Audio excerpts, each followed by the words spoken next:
এই রান্নাটা যখন করছিলাম বিশ্বাস করুন খুবই ভয়ে ভয়ে ছিলাম, কারণ এই রান্নাটা আমি এর আগে কখনো করিনি।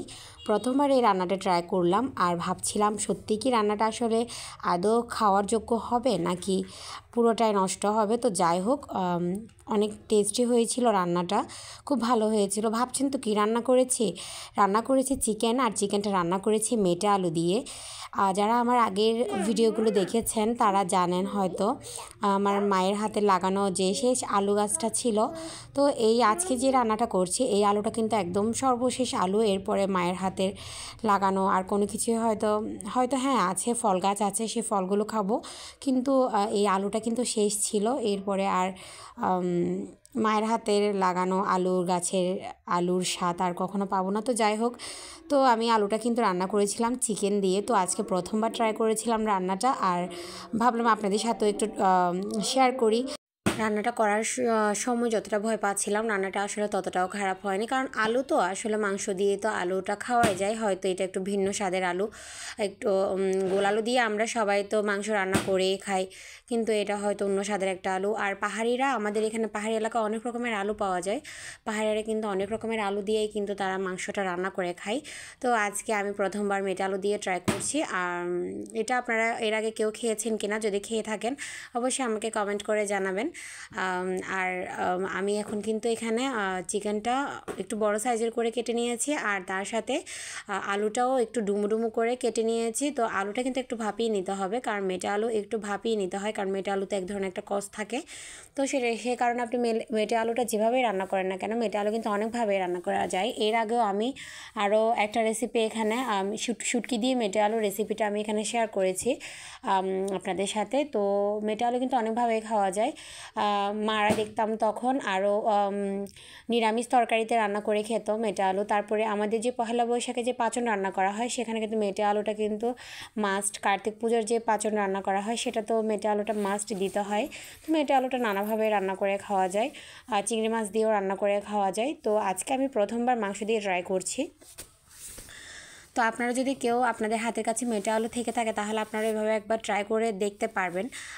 অবশ্যই আপনারা নিরাশ হবেন না, খেতে ভালোই হবে। তো আমি এখানে কিন্তু আলুটা ভাপিয়ে নিয়ে ফেলেছি, নামিয়ে নিয়েছি। এখন এখানে কড়াইয়ে দিয়ে দিলাম তেলটা একটু গরম হতে থাক। তেলটা গরম হয়ে গেলে আমি কিন্তু আলুটা আবার এখানে একটু হালকা করে ভেজে নেব। যেহেতু মাংস দিয়ে রান্না করব সেহেতু মাংসের আলু তো আমরা আসলে কাঁচা আলু দিই, কাঁচা আলু দিলেও কিন্তু ভাজা আলুটাই বেশি ভালো লাগে মাংসের মধ্যে। তো সেইভাবেই আমি এখানে মাংসের আলুটা একটু হালকা করে ভেজে নেব তেলের মধ্যে। বেশিক্ষণ ভাজবো না, যেহেতু একটু ভাপানো হয়েছে, এটা একটু হালকা নরম হয়ে গেছে, তো আবার বেশিক্ষণ ভাজলে হয়তো গলে যাবে। তো হালকা করে ভেজে নেব আলুটা। আমার আলুটা ভাজা হয়ে গেছে, দেখতেই পাচ্ছেন। আমি কিন্তু আলুটা বেশিক্ষণ ভাজি না, আর আলুটা কিন্তু একদম ভেঙেও যায়নি। তো এভাবে আলুটা হালকা করে আলতো হাতে ভেজে নিতে হবে, এবং ভেজে আমি এখন আলুটা তুলে নিচ্ছি। এবার চলে যাব রান্নার মূল প্রসেসে। তো এখানে যে তেলটা আছে আমি তার মধ্যে দিয়ে দিলাম গোটা তেজপাতা, গোটা শুকনো লঙ্কা দিলাম, তারপরে দিলাম গোটা জিরে। এখন দিয়ে দেবো পেঁয়াজ কুচি। তো আপনারা চাইলে এখানে কিন্তু পেঁয়াজ পেস্ট করেও ব্যবহার করতে পারেন। পেস্ট বলতে একদম ব্লেন্ডারে ব্লেন্ড করে নয়, হালকা একটু ব্লেন্ড করে, মানে গোটাও থাকবে পেঁয়াজ, আবার কিছু পেঁয়াজ ব্লেন্ডও হবে, ওই টাইপের করে ব্যবহার করতে পারেন। যেহেতু রান্নাটা একটু গ্রেভি হবে তো সে কারণে ওভাবে ব্যবহার করলে আশা করি রান্নার স্বাদটা অনেকগুণ বেড়ে যাবে। তো আমি কিন্তু এখানে পেঁয়াজ বাটা ব্যবহার করিনি, তো আমি এখানে পেঁয়াজটা কুচোনে ব্যবহার করছি। তো আমার কিন্তু পেঁয়াজটা একটু লাল লাল করে ভাজা হয়ে গেছে। পেঁয়াজটা একটু ঢেকে ভেজেছিলাম তাড়াতাড়ি হয়ে যাওয়ার জন্য।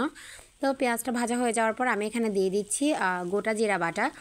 তো যে কোনো চিকেন রান্নায় কিন্তু আমার মনে হয়, আমার ব্যক্তিগত মতামত, যে কোনো চিকেন রান্নায় গোটা যেগুলো একটু ঝাল ঝাল করে রান্না করা হয়, আবার তো সব রান্নায় তো গোটা জিরা বাটা ব্যবহার করা হয় না, কিন্তু যে রান্নাগুলোতে আমরা জিরা গুঁড়া ব্যবহার করি সেই রান্নাগুলোতে আমার মনে হয় জিরা গুঁড়ার চেয়েও জিরাটা যদি একটু বেটে ব্যবহার করা যায় তাহলে কিন্তু চিকেনের স্বাদটা অনেক গুণ বেড়ে যায়।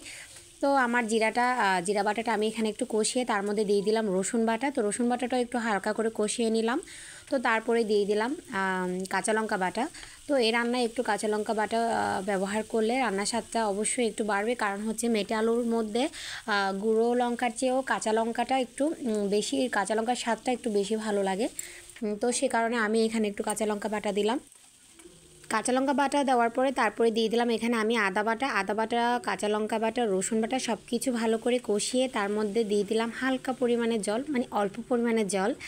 তো সব কিছু হালকা বলতে বলতে হালকাই চলে আসে। তো যাই হোক, অল্প একটু জল দিয়ে দিলাম। অল্প একটু জল দিয়ে আমি আবার একটু ভালোভাবে কষিয়ে নিচ্ছি মশলাটা ভালোভাবে কষিয়ে তারপরে আমি আস্তে আস্তে এখানে দিয়ে দিচ্ছি গুঁড়ো মশলা। তো গুঁড়ো মশলার মধ্যে প্রথমে আমি দিলাম হলুদের গুঁড়া, তারপরে দিলাম অল্প একটু লাল লঙ্কার গুঁড়া, তো তারপরে দিয়ে দিলাম অল্প একটু মশলার গুঁড়া বলতে এখানে কিন্তু হালকা একটু জিরার গুঁড়াও আছে, আবার ধনিয়ার গুঁড়া আছে, দুইটা মিক্স এই মশলাটা যেটা আমরা ব্যবহার করি।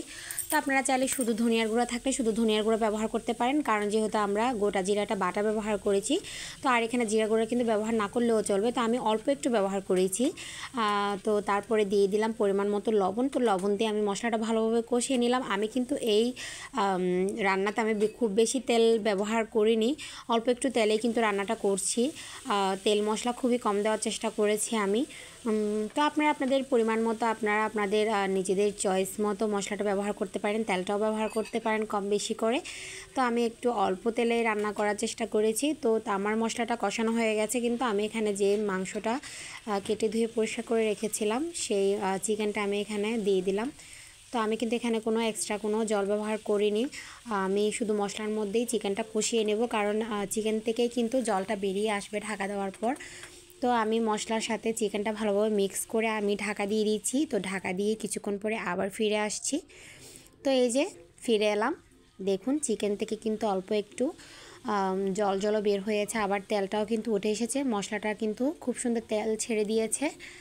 তো এভাবে আস্তে আস্তে করে আমি মাংসটা কিছুক্ষণ সময় নিয়ে আমি কষিয়ে নিব, কারণ যে কোনো রান্নায় আমি সবসময় বলি যে কোনো রান্না যত বেশি সুন্দর করে কষাতে পারবেন ততই কিন্তু রান্নার স্বাদটা অনেক গুণ বেড়ে যাবে। তো আমি এভাবে বেশ কয়েকবার ঢাকা দিয়ে চিকেনটাকে বারবার নাড়িয়ে চাড়িয়ে কষিয়ে নিচ্ছি। এই যে দেখুন অনেকটা পরিমাণ জল কিন্তু বের হয়ে গেছে চিকেনের থেকে। তো এখানে কিন্তু এক্সট্রা কোনো মশলা কষানোর জন্য এক্সট্রা কোনো জল ব্যবহার করতে হয়নি আমার।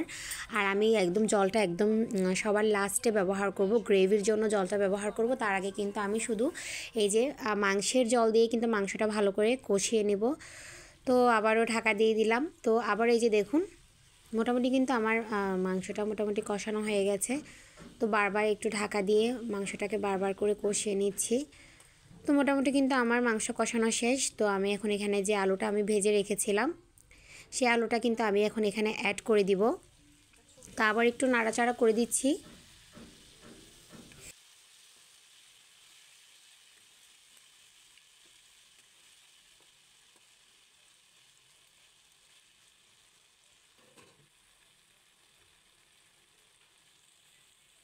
মাংস কিন্তু কষানো একদম কমপ্লিট। তো দিয়ে দিলাম ভেজে রাখা আলু। তো ভাজা আলুগুলো কিন্তু আমি মশলার সাথে আবারও একটু কষিয়ে নিব। তো শুধু কাজ হচ্ছে কষানো, যতই কষাবেন ততই স্বাদ, যতই কষাবেন ততই টেস্ট হবে তরকারি। তো এখানে আসল কাজ হচ্ছে কষানো, তো সেজন্য আমি কষিয়েই চলেছি। তো আপনারা এভাবে একটু রসিয়ে রান্না করার চেষ্টা করবেন। মজা করছিলাম। তো যাই হোক আমার কিন্তু এখানে আলুটা ভালো করে মশলার সাথে একদম মাখানো হয়ে গেছে। তো আমি এখানে আবার ঢাকা দিয়ে কিছুক্ষণ রেখে দিলাম। তো এরপরে আমি আবার একটু নাড়াচাড়া করে দিচ্ছি। তো এভাবে কিছুক্ষণ কষিয়ে কিন্তু আমি এখানে গ্রেভির জন্য জলটা দিয়ে দিব। রান্নাটা কিন্তু প্রায় শেষের দিকে, জল দেওয়ার পর ফুটে উঠলেই লাস্টে জাস্ট আরেকটা মশলা দিবেন, তারপরে কিন্তু রান্নাটা শেষ হয়ে যাবে। তো আমার এই ভিডিওটি যদি আপনাদের অল্প একটু ভালো লেগে থাকে তাহলে অবশ্যই একটি লাইক দিবেন আর কমেন্ট করে আমাকে জানাবেন। আর এরকম আরও সুন্দর সুন্দর ভিডিও আপনাদের যাতে উপহার দিতে পারি, আপনারা যেন ভিডিওগুলো পান, সে কারণে অবশ্যই আমার চ্যানেলটি সাবস্ক্রাইব করে নেবেন। আর সাবস্ক্রাইব করে অবশ্যই বেল নোটিফিকেশনটি অন করে দিবেন, তা না হলে আমার ভিডিও নোটিফিকেশান আপনাদের কাছে পৌঁছাবে না। তো সেজন্য অবশ্যই কিন্তু বেল নোটিফিকেশনটা অন করে দিতে হবে। তো আমার কিন্তু মোটামুটি এখানে রান্না হয়ে গেছে। কথা বলতে বলতে কিন্তু আমি এখানে জলটাও দিয়ে দিয়েছিলাম গ্রেভির জন্য। আর এই যে দেখুন জলটা একদম ফুটে উঠেছে। তো আর কিছুক্ষণ ঢাকা দিয়ে একটু রান্না করে নিলে কিন্তু আমার রান্নাটা একদম কমপ্লিট হয়ে যাবে। তো আমার রান্না কিন্তু অলমোস্ট কমপ্লিট হয়ে গেছে দেখুন। তো এখন কিন্তু শুধুমাত্র গরম মশলার গুঁড়োটা আমি উপর থেকে ছড়িয়ে দিব, তাতেই কিন্তু আমার রান্নাটা একদম কমপ্লিট হয়ে যাবে। তো এই যে দিয়ে দিলাম গরম মশলার গুঁড়া। বাড়িতে কিন্তু অবশ্যই একবার ট্রাই করবেন এভাবে। তো সবাই ভালো থাকবেন, সুস্থ থাকবেন, দেখা হবে অন্য কোনো ভিডিওতে। টাটা।